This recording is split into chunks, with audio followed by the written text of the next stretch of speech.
سچ بولنا نقصان دہ ہے، تکلیف دہ ہے، پریشانی کو لانے والا ہے، پھر بھی سچ بولتا ہے تو اللہ کے رسول صلی اللہ علیہ وسلم نے فرمایا اللہ کے رجسٹر میں سچوں میں نام لکھ دیا جاتا ہے۔ اب ذرا بتائیے اللہ کے رجسٹر میں اگر اسے صدیق لکھ دیا گیا، سچوں میں لکھ دیا گیا، تو پھر اس کا انجام کیا ہوگا؟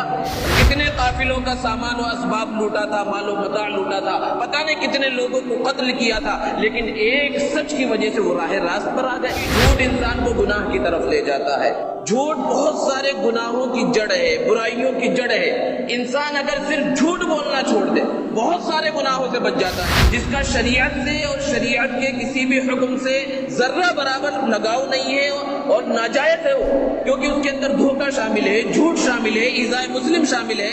الحمد للہ نحمده ونستعینه ونستغفره ونؤمن به ونتوکل علیہ ونعوذ بالله من شرور أنفسنا ومن سيئات أعمالنا من يهده الله فلا مضل له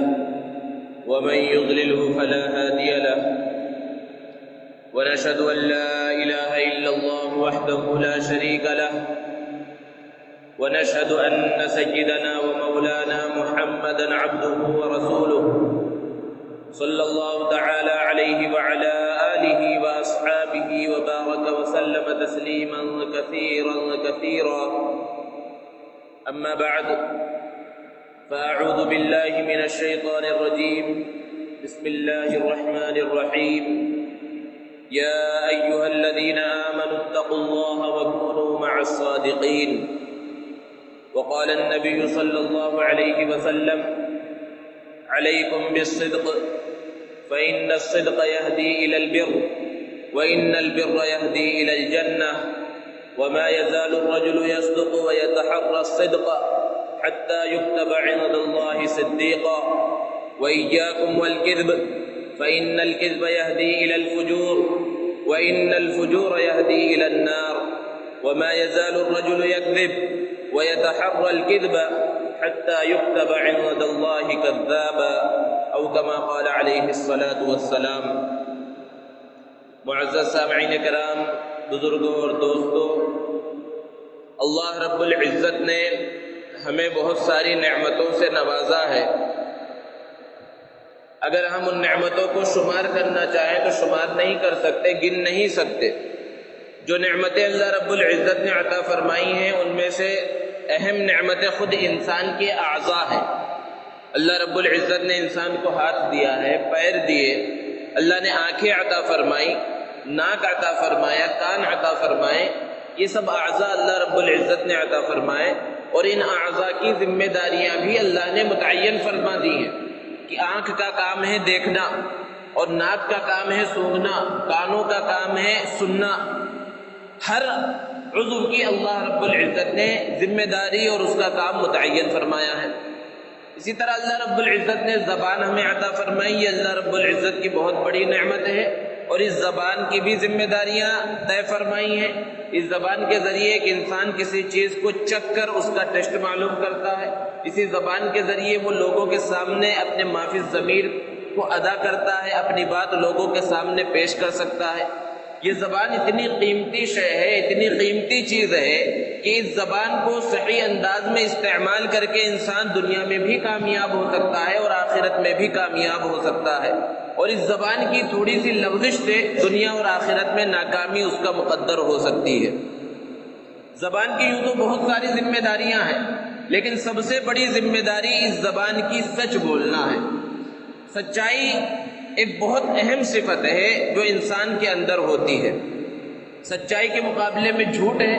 اور جھوٹ اتنی بری صفت ہے کہ اللہ کے رسول صلی اللہ علیہ وسلم نے ارشاد فرمایا کہ جب ایک انسان جھوٹ بولتا ہے تو اس کے منہ سے ایسی بدبو، غلیظ بدبو نکلتی ہے کہ جو رحمت کے فرشتے اس کے ساتھ ہوتے ہیں اس بدبو کی وجہ سے 1 میل دور تک بھاگ کر چلے جاتے ہیں۔ تو انسان جب جھوٹ بولتا ہے تو معاشرے میں بدبو پھیل جاتی ہے، معاشرہ خراب ہو جاتا ہے، جبکہ سچ کی وجہ سے معاشرے کے اندر اچھائیاں پیدا ہوتی ہیں، معاشرہ خوشنما نظر آتا ہے، اچھا نظر آتا ہے۔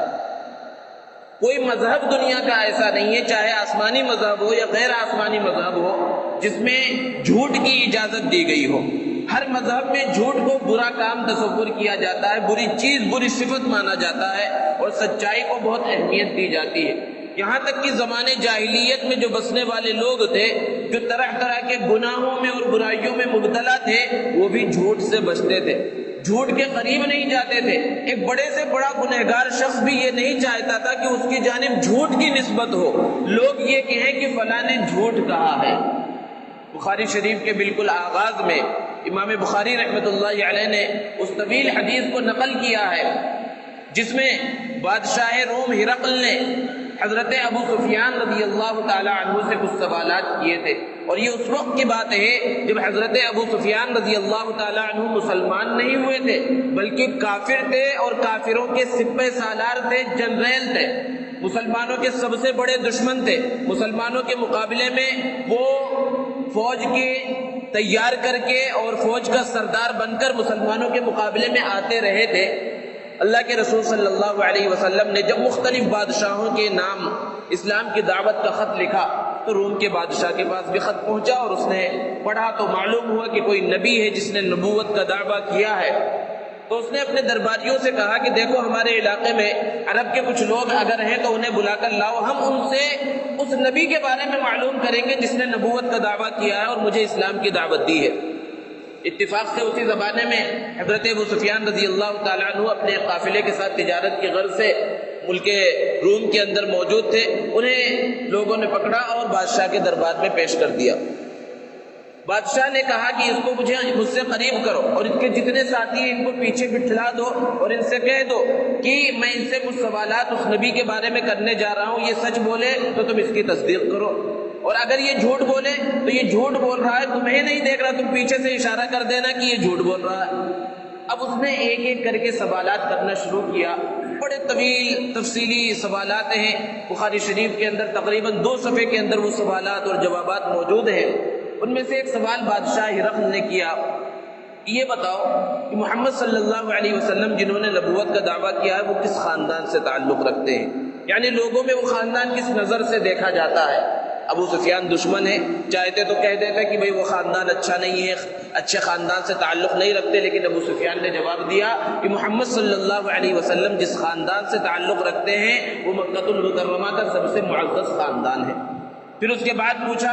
کہ اچھا تمہاری اور ان کی آپس میں لڑائیاں ہوتی ہیں تو تم جیتتے ہو یا وہ جیت جاتے ہیں؟ تو اس وقت تک چونکہ صرف 2 جنگیں ہوئی تھی، جنگ بدر، جنگ احد۔ جنگ بدر میں واضح طور پر مسلمانوں کو فتح حاصل ہوئی تھی، اور جنگ احد میں بظاہر کفار فتح حاصل کر لیے تھے، ایسا نظر آ رہا تھا۔ تو ابو سفیان نے جواب دیا کبھی وہ جیت جاتے ہیں کبھی ہم جیت جاتے ہیں۔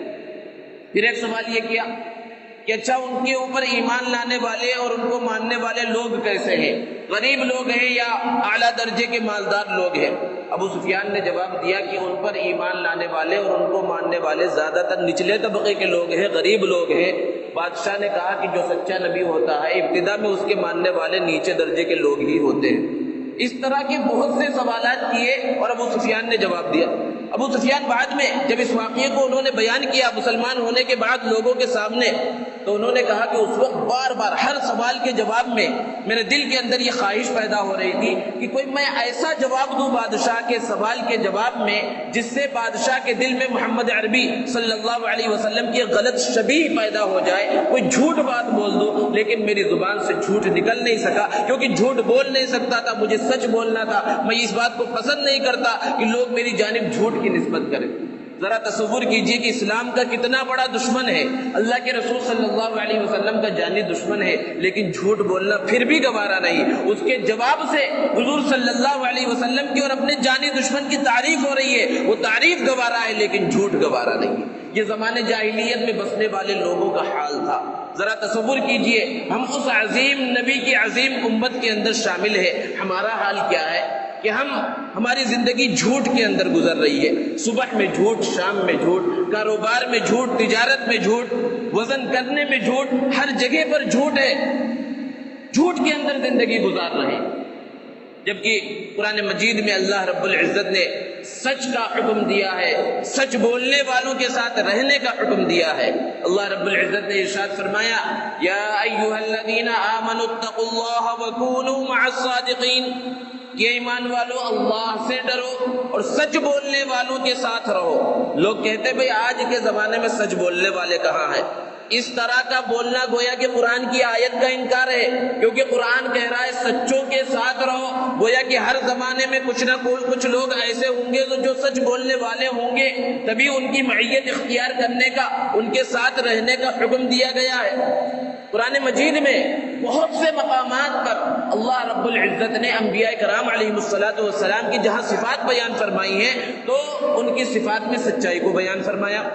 حضرت ابراہیم علیہ السلام کے بارے میں فرمایا وَاذْكُرْ فِي الْكِتَابِ إِبْرَاهِيمَ إِنَّهُ كَانَ صِدِّيقًا نَبِيًّا۔ قرآن مجید کے اندر حضرت ابراہیم کا تذکرہ کیجئے، وہ سچے نبی تھے۔ وَاذْكُرْ فِي الْكِتَابِ إِدْرِيسَ إِنَّهُ كَانَ صِدِّيقًا نَبِيًّا۔ حضرت ادریس علیہ السلام کا تذکرہ کیجئے، بے شک وہ سچے نبی تھے۔ حضرت اسماعیل کے بارے میں ارشاد فرمایا وَاذْكُرْ فِي الْكِتَابِ إِسْمَاعِيلَ إِنَّهُ كَانَ صَادِقَ الْوَعْدِ وَكَانَ رَسُولًا نَبِيًّا۔ وہ وعدے کے سچے تھے اور سچے نبی تھے، سچے رسول تھے۔ اور کہیں اللہ رب العزت نے سچائی کی نسبت اپنی جانب بیان فرمائی اور ارشاد فرمایا وَمَنْ أَصْدَقُ مِنَ اللَّهِ قِيلًا وَمَنْ أَصْدَقُ مِنَ اللَّهِ حَدِيثًا، کہ اللہ سے زیادہ سچی بات کس کی ہو سکتی ہے؟ اب اللہ رب العزت جب صدق کی، سچائی کی نسبت اپنی جانب فرمائے تو اس سے اندازہ لگایا جا سکتا ہے کہ سچائی کی اہمیت کیا ہے، سچائی کا مقام و مرتبہ کیا ہے۔ اور اللہ کے رسول صلی اللہ علیہ وسلم نے مختلف احادیث مبارکہ کے اندر سچائی کی اہمیت کو بیان فرمایا۔ اللہ کے رسول صلی اللہ علیہ وسلم نے ارشاد فرمایا ان الصدق ینجی والکذب یہلک، کہ سچائی نجات دلاتی ہے، جھوٹ انسان کو ہلاک اور برباد کر دیتا ہے۔ بہت سی مرتبہ ایسا ہوتا ہے انسان یہ سوچتا ہے، سمجھتا ہے کہ اگر میں اس مقام پر جھوٹ بولوں گا تو میں کامیاب ہو جاؤں گا، میں سزاؤں سے بچ جاؤں گا، میں نقصان سے بچ جاؤں گا، اور بظاہر ہو سکتا ہے اسے دنیا کا تھوڑا سا فائدہ مل جائے جھوٹ بولنے کی وجہ سے، لیکن انجام کار اسے نقصان اٹھانا پڑے گا، اور دنیا میں اگر نقصان نہ بھی اٹھایا تو آخرت میں تو بہت بڑا خسارہ ہے۔ اسی لیے کہاوت مشہور ہے کہ ایک جھوٹ کو سچ کرنے کے واسطے پھر 100 جھوٹ بولنا پڑتا ہے۔ ایک مرتبہ اگر اس نے جھوٹ بول دیا تو پھر جھوٹ پہ جھوٹ، جھوٹ پہ جھوٹ بولنا پڑتا ہے، لیکن اگر پہلے مرحلے پر اس نے سچ بول دیا تو ہو سکتا ہے سچ بولنے کی وجہ سے تھوڑی پریشانی آ جائے، تھوڑا نقصان ہو جائے، کچھ تکلیفیں آ جائیں، لیکن اس کا انجام بہت اچھا ہوگا۔ کیوں اچھا ہوگا؟ کیونکہ سرکار دو عالم صلی اللہ علیہ وسلم کا فرمان ہے پوری دنیا کی بات جھوٹی ہو سکتی ہے لیکن میرے آقا کی بات جھوٹی نہیں ہو سکتی۔ ان الصدق ینجی، اللہ کے رسول صلی اللہ علیہ وسلم فرما رہے ہیں۔ اور اس سچائی کا فائدہ کیا ہے، سچائی کے ثمرات کیا ہیں؟ ایک دوسری حدیث میں اللہ کے رسول صلی اللہ علیہ وسلم نے ارشاد فرمایا علیکم بالصدق، سچائی کو لازم پکڑو۔ بڑا فائدہ اس کا فإن الصدق یہدی الی البر، کیونکہ سچ بولنے سے انسان نیکی کی طرف راغب ہو جاتا ہے، سچائی انسان کو نیکی کی طرف لے جاتی ہے، اور جب نیکی کرتا ہے، نیک کام کرتا ہے تو پھر کیا ہوتا ہے وإن البر یہدی الی الجنہ، اور یہ نیکی انسان کو جنت کی طرف پہنچا دیتی ہے، جنت تک پہنچانے والی ہے۔ اور آگے اللہ کے رسول صلی اللہ علیہ وسلم نے ارشاد فرمایا وما يزال الرجل يصدق ويتحرى الصدق حتى يكتب عند الله صديقا، کہ ایک آدمی ہے جو ہمیشہ سچ بولتا ہے، سچ بولنے کی فکر میں لگا رہتا ہے، یعنی خطرناک حالات ہے، خطرناک ماحول ہے، سچ بولنا نقصان دہ ہے، تکلیف دہ ہے، پریشانی کو لانے والا ہے، پھر بھی سچ بولتا ہے تو اللہ کے رسول صلی اللہ علیہ وسلم نے فرمایا اللہ کے رجسٹر میں سچوں میں نام لکھ دیا جاتا ہے۔ اب ذرا بتائیے اللہ کے رجسٹر میں اگر اسے صدیق لکھ دیا گیا، سچوں میں لکھ دیا گیا، تو پھر اس کا انجام کیا ہوگا؟ اللہ نے دوسری جگہ پر ارشاد فرمایا اولئک الذین انعم اللہ علیہم من النبیین والصدیقین والشہداء والصالحین، جن لوگوں پر اللہ نے انعام فرمایا ہے سب سے پہلا مقام و مرتبہ انبیاء کرام کا، دوسرے نمبر پر صدیقین کا، سچ بولنے والوں کا، سچ کا ساتھ دینے والوں کا ہے، تو اس کا شمار صدیقین میں ہو جاتا ہے، اور صدیقین میں شمار ہونے کی وجہ سے وہ جنتیوں میں اس کا شمار ہو جاتا ہے۔ اور آگے فرمایا وَإِيَّاكُمْ وَالْكِذْبَ، جھوٹ سے بچو، فَإِنَّ الْكِذْبَ يَهْدِي إِلَى الْفُجُورِ، کیونکہ جھوٹ انسان کو گناہ کی طرف لے جاتا ہے۔ جھوٹ بہت سارے گناہوں کی جڑ ہے، برائیوں کی جڑ ہے۔ انسان اگر صرف جھوٹ بولنا چھوڑ دے بہت سارے گناہوں سے بچ جاتا ہے، جیسا کہ ایک حدیث میں اللہ کے رسول صلی اللہ علیہ وسلم کا ایک واقعہ منقول ہے کہ ایک شخص اللہ کے رسول صلی اللہ علیہ وسلم کے پاس آیا اور اس نے عرض کیا اللہ کے رسول میرے اندر بہت سارے گناہ ہیں، میں آپ کی بات سے متاثر ہوا ہوں، آپ کی دعوت سے متاثر ہوا ہوں، اسلام کے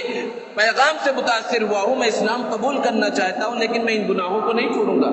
میں چوری کرتا ہوں، میں زنا کرتا ہوں، میں قتل کرتا ہوں، میں جھوٹ بولتا ہوں، یہ 4 بڑے بڑے گناہ ہیں، ان میں سے آپ کی خاطر، آپ سے محبت کی خاطر، آپ پر ایمان لانے کی وجہ سے کوئی ایک گناہ چھوڑنے کے لیے تیار ہوں۔ آج کے زمانے میں کسی سے اس طرح پوچھے تو وہ دھکے مار کر مسجد سے باہر نکال دے گا کہ زنا کی اجازت چاہ رہا ہے، قتل کی اجازت چاہ رہا ہے، لیکن اللہ کے رسول صلی اللہ علیہ وسلم حلیم الطبع تھے، حکیمانہ انداز اختیار کرتے تھے۔ اللہ کے رسول صلی اللہ علیہ وسلم نے قریب بلایا اور کہا کہ صرف جھوٹ بولنا چھوڑ دو۔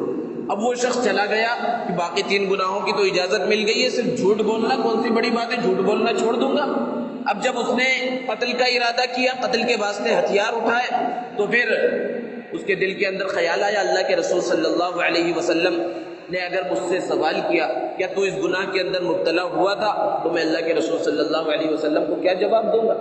شراب کے بارے میں جب اس کا خیال آیا تو پھر وہی خیال آیا کہ اللہ کے رسول صلی اللہ علیہ وسلم کے سامنے جھوٹ تو بول نہیں سکتا، کیونکہ جھوٹ نہ بولنے کا میں نے اللہ کے رسول صلی اللہ علیہ وسلم سے وعدہ کیا ہے، پھر اس کی سزا ملے گی۔ اسی طرح مختلف روایات میں مختلف گناہوں کا تذکرہ ہے۔ خلاصہ یہ کہ وہ ہر گناہ سے بچ گیا اور دوسرے دن دوڑتا ہوا اللہ کے رسول صلی اللہ علیہ وسلم کی خدمت میں حاضر ہوا اور عرض کیا اللہ کے رسول ایک جھوٹ کو چھوڑنے کی وجہ سے جتنے بڑے گناہ میرے اندر تھے کہ میں زنا کرتا تھا، میں شراب پیتا تھا، میں چوری کرتا تھا، یہ سب کے سب گناہ مجھ سے چھوٹ گئے۔ تو جھوٹ ایسی بلا ہے، ایسی خطرناک بیماری ہے، ایسی خطرناک چیز ہے کہ اگر یہ انسان کے اندر ہوتی ہے تو صرف وہ جھوٹ کے گناہ میں ہی مبتلا نہیں ہوتا، بہت سارے گناہوں میں مبتلا ہو جاتا ہے۔ اسی کو اللہ کے رسول صلی اللہ علیہ وسلم نے ارشاد فرمایا فَإِنَّ الْكِذْبَ يَهْدِي إِلَى الْفُجُورِ،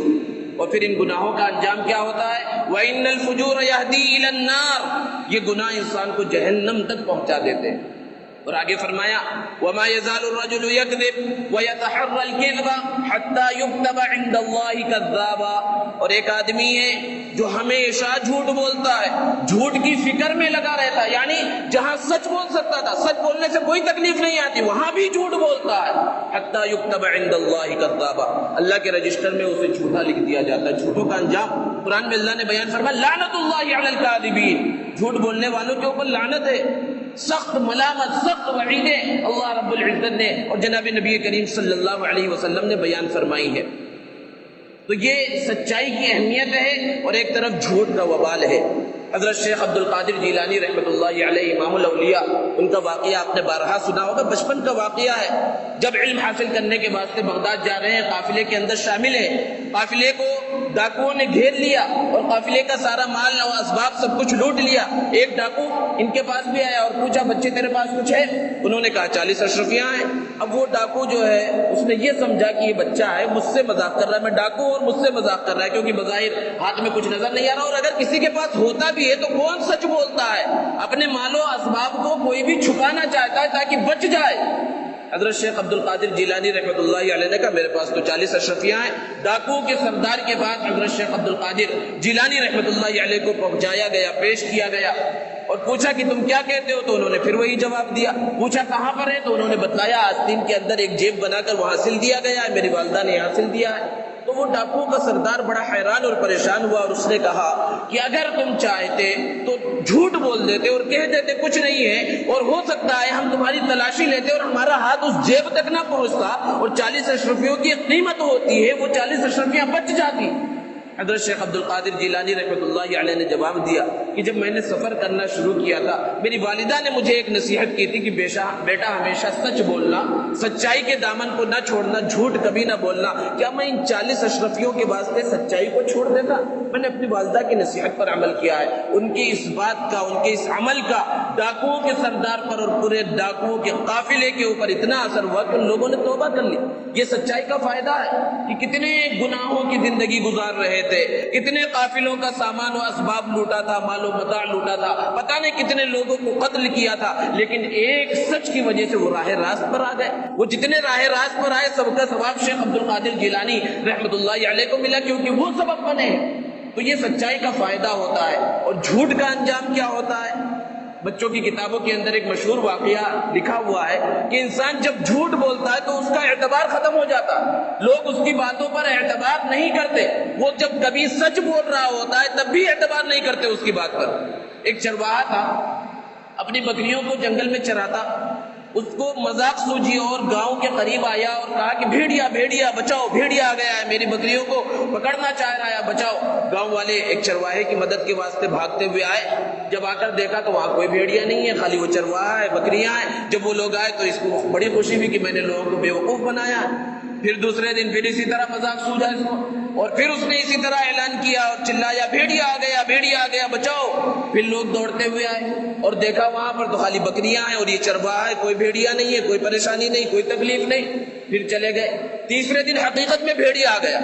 اب جب اس نے چلانا شروع کیا بھیڑیا آ گیا، بچاؤ بچاؤ، تو سب لوگوں نے یہی سمجھا کہ یہ تو جھوٹ بولتا رہتا ہے، خامخواہ وہاں جا کر کیا فائدہ۔ اب اس بھیڑیے نے خوب تباہی مچائی ریوڑ کے اندر، کئی بکریوں پر حملہ کیا، کئی کو ساتھ لے گیا۔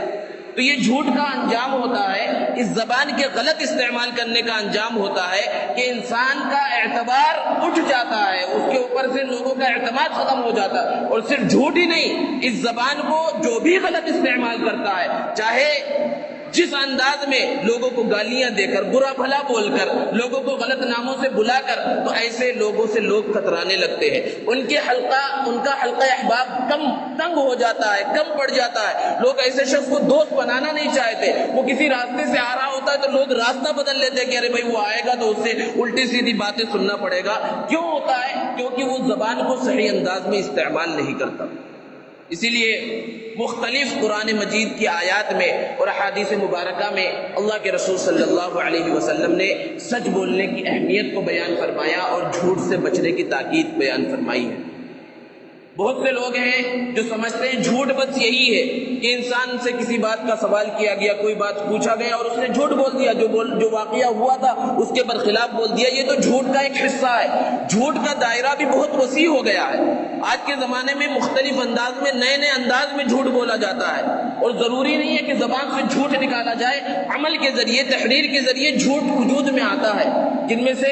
ایک تو یہ ہے کہ جھوٹا میڈیکل سرٹیفکیٹ بنوانا، کہ انسان کی طبیعت خراب نہیں ہے، کہیں اسے جانا ہے، کسی کی شادی ہے اور قانونی طور پر اس کی چھٹیاں ختم ہو گئی، اب چھٹی نہیں مل سکتی، ہاں بیمار ہے اور بیماری کی وجہ سے چھٹی مل سکتی ہے، اور حقیقت میں تو بیمار ہے نہیں، تو اب اس نے کسی ڈاکٹر کو کچھ پیسے دیے یا پیسے نہیں دیے، تعلقات کی بنا پر ایک جھوٹا میڈیکل سرٹیفکیٹ بنوا لیا کہ ہاں فلاں صاحب بہت بیمار ہیں، اٹھ چل نہیں سکتے، ان کو دواخانے میں ایڈمٹ کرنا لازم ہے، اور یہ جا کر اپنی کمپنی میں، فیکٹری میں یا جہاں بھی وہ کام کرتا ہے، ملازمت کرتا ہے، وہاں پر اس کو جمع کرا دیا، اور اس کے اوپر دل میں خیال تک نہیں آتا کہ ہم غلط کام کر رہے ہیں، ہم جھوٹا کام کر رہے ہیں، یہ جھوٹ ہے، جھوٹ پر مدد ہے۔ جو سرٹیفکیٹ بنوا رہا ہے وہ بھی جھوٹ کے اندر شامل ہے، جو بنا رہا ہے خیر خواہی کے جذبے سے بنا رہا ہے وہ بھی جھوٹ کے گناہ کے اندر شامل ہے۔ اسی طرح جھوٹا کیریکٹر سرٹیفکیٹ بنوانا، کہیں پر ملازمت کے واسطے درخواست دینی ہے، فارم بھرنا ہے تو کیریکٹر سرٹیفکیٹ مانگا جاتا ہے کہ آپ اچھے کردار کے ہیں، اس کا کوئی سرٹیفکیٹ لاؤ، تو کسی بڑے آدمی کے پاس چلا گیا، اب حقیقت میں وہ آدمی اس شخص کو جانتا ہے، اس کے کردار کو جانتا ہے، وہ پھر لکھ کر دے رہا تو بہت اچھی بات ہے، مدد کرنا چاہیے، لیکن اس کو پہلی بار دیکھ رہا ہے، اس سے تعلق نہیں ہے، اس کے بارے میں کچھ نہیں جانتا، اور وہاں لیٹر میں لکھ رہا ہے فلاں بہت ایماندار ہے، بہت اچھی صلاحیتوں کا مالک ہے، یہ بھی جھوٹ کے اوپر مدد ہے، کیونکہ اس طرح کسی کے بارے میں لکھنا یہ گواہی دینا ہے، اور جھوٹی گواہی کے بارے میں اللہ کے رسول صلی اللہ علیہ وسلم نے بڑی سخت وعید بیان فرمائی ہے۔ ایک مرتبہ اللہ کے رسول صلی اللہ علیہ وسلم صحابہ کے درمیان ٹیک لگا کر بیٹھے ہوئے تھے اور ارشاد فرمایا، الا انبئکم باکبر الکبائر، کیا میں تمہیں بڑے بڑے گناہ نہ بتلا دوں؟ صحابہ نے کہا ضرور بتلائیے اللہ کے رسول۔ اللہ کے رسول صلی اللہ علیہ وسلم نے ارشاد فرمایا، الاشراک باللہ، سب سے بڑا گناہ اللہ کے ساتھ شریک کرنا۔ پھر فرمایا وعقوق الوالدین، والدین کی نافرمانی کرنا، یہ دوسرا سب سے بڑا گناہ ہے۔ یہ دو باتیں اللہ کے رسول صلی اللہ علیہ وسلم نے بیان فرمائی، اور جس طرح ٹیک لگائے ہوئے تھے ٹیک لگا کر بیٹھے ہی رہے، لیکن جب تیسری بات اللہ کے رسول صلی اللہ علیہ وسلم نے بیان کرنے کا ارادہ فرمایا، ٹیک کو چھوڑ دیا، اور سیدھا بیٹھ گئے اللہ کے رسول صلی اللہ علیہ وسلم، اور پھر ارشاد فرمایا وشہادت الزور وقول الزور وشہادت الزور وقول الزور، جھوٹی گواہی جھوٹی بات اتنے مرتبہ فرمایا کہ راوی بیان فرماتے ہیں کہ ہم دل میں یہ محسوس کرنے لگے، یہ خواہش کرنے لگے کاش کہ اللہ کے رسول صلی اللہ علیہ وسلم خاموش ہو جائے، اور بعض راوی یہ بیان فرماتے ہیں کہ ہمیں تو ایسا محسوس ہونے لگا کہ اللہ کے رسول صلی اللہ علیہ وسلم خاموش ہی نہ ہوں گے، بار بار اس کو دہرا رہے ہیں اس کی مذمت، اس کی قباحت کو بیان کرنے کے واسطے۔ اور آج جھوٹی گواہی کو برا سمجھا ہی نہیں جاتا، بلکہ بسا اوقات تو لوگ کہتے ہیں ارے بھائی جو بات ہے سچ سچ بول دو، کوئی عدالت میں تھوڑی کھڑے ہو، یعنی گویا کہ جھوٹ بولنے کی جگہ عدالت ہے، اور وہاں جھوٹے گواہ باہر کوڑیوں کے مول پر جو ہے مل بھی جاتے ہیں، جنہیں واقعے کا مقدمے کا کچھ بھی پتہ نہیں، بس انہیں طوطے کی طرح رٹا دیا جاتا ہے۔ وکیل آپ سے یہ پوچھے گا بس آپ کو یہ بول دینا ہے، وہ نہ تو مدعی کو جانتا ہے نہ مدعا علیہ کو جانتا ہے۔ ایسی جھوٹی گواہیوں کے بارے میں اللہ کے رسول صلی اللہ علیہ وسلم نے بڑی سخت وعید بیان فرمائی ہے۔ تو کسی کو جھوٹا کیریکٹر سرٹیفکیٹ دینا یا جھوٹی سفارش کرنا، یہ سب اس کے اندر داخل ہے۔ اسی طرح جھوٹا مذاق کرنا بھی جھوٹ کے اندر شامل ہے۔ اسلام ایک ایسا مذہب ہے جس کے اندر ایسا نہیں ہے کہ ہر چیز کو حرام قرار دیا گیا ہو، ہنسی مذاق کو حرام قرار دیا گیا ہو، بلکہ انسان کی دل لگی خوش طبعی جس سے انسان کو خوشی حاصل ہو، ان سب چیزوں کی شریعت کے دائرے میں رہتے ہوئے، جائز دائرے میں رہتے ہوئے اس کے استعمال کی، اس کو کرنے کی اجازت دی ہے شریعت نے۔ اسی طرح ہنسی مذاق جائز دائرے میں رہتے ہوئے جس کے اندر جھوٹ دھوکے کا شائبہ نہ ہو، اس اللہ کے رسول صلی اللہ علیہ وسلم سے خود ایسے مزاح ثابت بھی ہے، خود ایسا مذاق اللہ کے رسول صلی اللہ علیہ وسلم نے اپنے صحابہ سے کیا ہے، اور اس کی اجازت بھی ہے شریعت مطہرہ کے اندر۔ لیکن ایسا مذاق کرنا جس سے کسی کو تکلیف پہنچے، کسی کو غلط نام سے پکارا جائے، کسی کو برے نام سے پکارا جائے، اس کے اندر دھوکہ شامل ہو، ایسے مذاق کی قطعاً اجازت نہیں ہے۔ اور صرف ہنسانے کے واسطے لوگوں کو جھوٹ بولنا، جھوٹ بول کر لوگوں کو ہنسانا، اس سے بھی اللہ کے رسول صلی اللہ علیہ وسلم نے سخت انداز میں منع فرمایا ہے۔ اللہ کے رسول صلی اللہ علیہ وسلم کی حیات طیبہ کو اگر ہم اٹھائیں، آپ کی سیرت کی کتابوں کو اٹھا کر دیکھیں تو بے شمار واقعات ملیں گے۔ ایک خاتون، بوڑھی خاتون اللہ کے رسول صلی اللہ علیہ وسلم کی مجلس میں حاضر ہوئی اور عرض کیا اللہ کے رسول دعا کر دیجئے کہ اللہ رب العزت مجھے جنت میں داخل فرما دے۔ اللہ کے رسول صلی اللہ علیہ وسلم نے ازراہ مذاق کرتے ہوئے ارشاد فرمایا کوئی بوڑھی عورت جنت میں داخل نہیں ہوگی۔ اور پھر نماز کا ٹائم ہو گیا، اللہ کے رسول صلی اللہ علیہ وسلم نماز کے واسطے چلے گئے۔ اب اس نے رونا پیٹنا شروع کیا۔ حضرت عائشہ صدیقہ رضی اللہ تعالی عنہا کے پاس موجود تھی کہ اب میں نے اتنی طویل زندگی عبادت کی ہے اور میں اسے امید پر تھی کہ اللہ کے رسول صلی اللہ علیہ وسلم دعا کریں گے اور میں جنت میں چلی جاؤں گی، جنت کی خواہش ہے اور ہر مسلمان کو خواہش ہوتی ہے، اور اللہ کے رسول صلی اللہ علیہ وسلم نے تو کہہ دیا کہ کوئی بوڑھی عورت جنت میں نہیں جائے گی۔ جب نماز پڑھا کر اللہ کے رسول صلی اللہ علیہ وسلم واپس تشریف لائے، حضرت عائشہ صدیقہ رضی اللہ تعالی عنہا نے کہا اللہ کے رسول آپ نے جب سے کہا ہے کہ کوئی بوڑھی عورت جنت میں نہیں جائے گی، یہ تو رو رہی ہے۔ اللہ کے رسول صلی اللہ علیہ وسلم نے ارشاد فرمایا میں نے جو کہا ہے بالکل سچ کہا ہے، کیونکہ قرآن میں اللہ نے بیان فرمایا کہ جس کو بھی اللہ جنت میں داخل کرے گا جوان بنا کر داخل کرے گا، کوئی بوڑھی عورت جنت میں داخل نہیں ہوگی۔ تو اللہ کے رسول صلی اللہ علیہ وسلم نے جو بات بیان فرمائی کوئی جھوٹ نہیں، لیکن اس سے مذاق بھی ہو گیا، مزاح بھی ہو گیا، دل کو جو بولتے ہیں مزاح اور مذاق سے جو ایک خوشی حاصل ہوتی ہے وہ بھی حاصل ہو گئی۔ اس انداز میں اللہ کے رسول صلی اللہ علیہ وسلم سے مزاح ثابت بھی ہے، دل لگی ثابت ہے۔ ایک صحابی تھے، دیہاتی صحابی، جن کا نام ہے حضرت ظاہر بن حرام رضی اللہ تعالیٰ عنہ۔ اللہ کے رسول صلی اللہ علیہ وسلم بہت محبت کرتے تھے ان سے، وہ بھی اللہ کے رسول صلی اللہ علیہ وسلم سے بہت محبت کرتے تھے۔ شکل و صورت کوئی اچھی نہیں تھی، بدصورت تھے۔ ایک مرتبہ وہ اللہ کے رسول صلی اللہ علیہ وسلم کے پاس آئے، جب بھی آتے تو دیہات کے کچھ بھی سبزیاں اور یہ سب چیزیں لے کر آتے، اور جب جانے لگتے اللہ کے رسول صلی اللہ علیہ وسلم شہر کے طور پہ ان کے حوالے کرتے۔ ایک بازار میں پہنچے اللہ کے رسول صلی اللہ علیہ وسلم، وہ بازار میں کھڑے ہو کر کچھ بیچ رہے تھے۔ اللہ کے رسول صلی اللہ علیہ وسلم پیچھے سے آئے اور ان کی آنکھوں کے اوپر ہاتھ رکھ دیا، جیسے کہ آج کل بھی ایک دوست دوسرے دوست سے مذاقاً اس طرح کر دیتے ہیں۔ اب پھر اس کے بعد ہاتھ رکھ کر کہا اللہ کے رسول صلی اللہ علیہ وسلم نے کون ہے جو اس غلام کو خریدے؟ پہلے تو انہیں ایسا محسوس ہوا کہ پتہ نہیں کون ہے اور کہنے لگے کہ چھوڑو، لیکن جیسے ہی محسوس ہوا کہ اللہ کے رسول صلی اللہ علیہ وسلم ہے، اپنی پشت کو اور زیادہ اللہ کے رسول صلی اللہ علیہ وسلم کے جسم مبارک سے لگا دیا کہ اللہ کے رسول صلی اللہ علیہ وسلم کی برکت مل رہی ہے، اور پھر کہا اللہ کے رسول مجھے کون خریدے گا، میری کیا قیمت ہے؟ اللہ کے رسول صلی اللہ علیہ وسلم نے ارشاد فرمایا لوگوں کی نظروں میں تمہاری قدر و قیمت ہو نہ ہو، میری نظر میں اور اللہ کی نظر میں تمہاری بڑی قدر و قیمت ہے۔ تو اللہ کے رسول صلی اللہ علیہ وسلم نے مذاق کیا۔ اسی طرح ایک صحابی اللہ کے رسول صلی اللہ علیہ وسلم کے پاس آئے اور عرض کیا اللہ کے رسول مجھے سواری کے واسطے ایک اونٹنی چاہیے، ایک اونٹنی عطا کر دیجیے۔ اللہ کے رسول صلی اللہ علیہ وسلم نے فرمایا میں اونٹنی نہیں تمہیں اونٹنی کا ایک بچہ دوں گا۔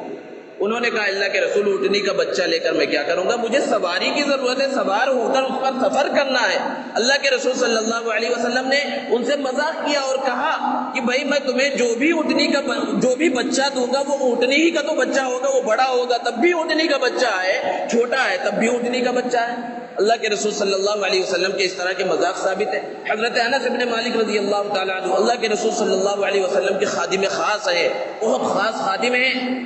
ان کے ایک سوتیلے بھائی تھے، چھوٹی عمر تھی، اللہ کے رسول صلی اللہ علیہ وسلم کے پاس آتے تھے، ان کے پاس ایک چڑیا تھی جس کا نام تھا نغیر۔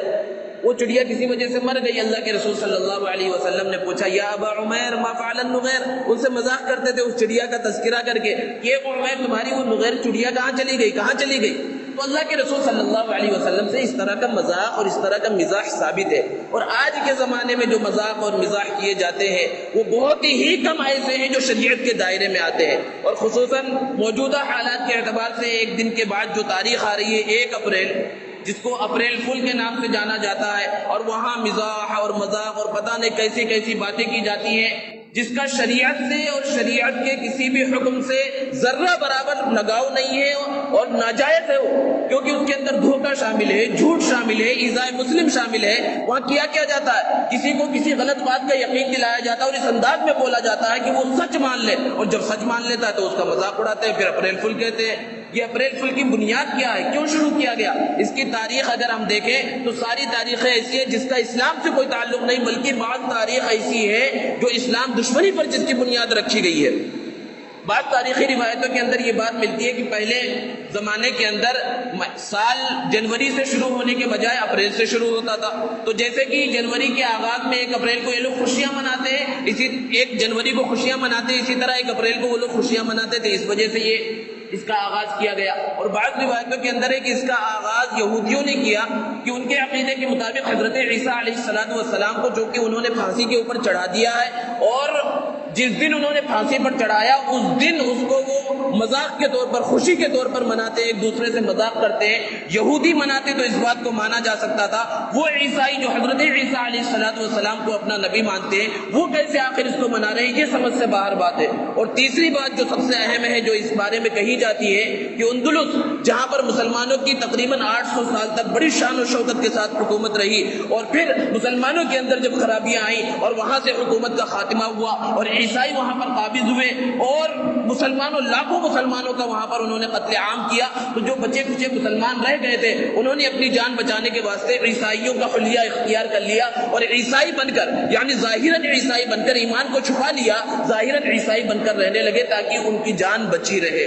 عیسائیوں نے بہت کوشش کی کسی طرح ان مسلمانوں کو نکالا جائے، لیکن جب کوئی بات انہیں سمجھ میں نہ آئی تو پھر انہوں نے ایک نیا حربہ اختیار کیا اور اعلان کیا کہ فلاں جگہ پر ایک بہت بڑا پانی کا جہاز رکھ دیا گیا سمندر کے کنارے، جو مسلمان ہیں وہ یہاں سے جانا چاہیں تو بڑی آسانی کے ساتھ انہیں جانے کی اجازت ہے، ان کی جان مال کے ساتھ